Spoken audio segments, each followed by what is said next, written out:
Europe 1. Écoutez le monde changer. C'est donc au cri très inquiétant de mort à l'Amérique que des milliers d'Irakiens ont suivi le cercueil du général Soleimani ce matin à Bagdad. Une foule impressionnante, principalement constituée de miliciens qui voulaient approcher au plus près du cortège de celui qu'ils considèrent comme un martyr depuis qu'il a été tué vendredi dans une frappe américaine.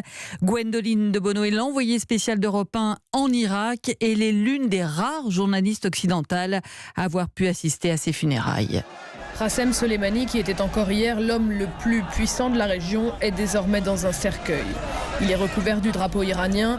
Lorsque le pick-up sur lequel il est posé s'avance au pas dans la foule, des centaines d'hommes tendent le bras pour tenter de le toucher.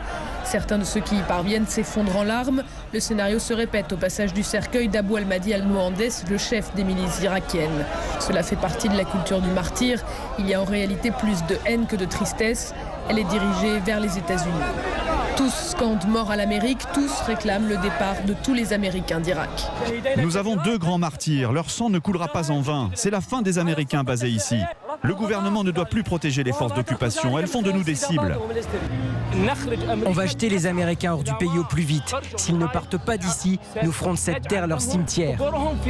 Les religieux chiites présents dans la procession insistent sur l'après.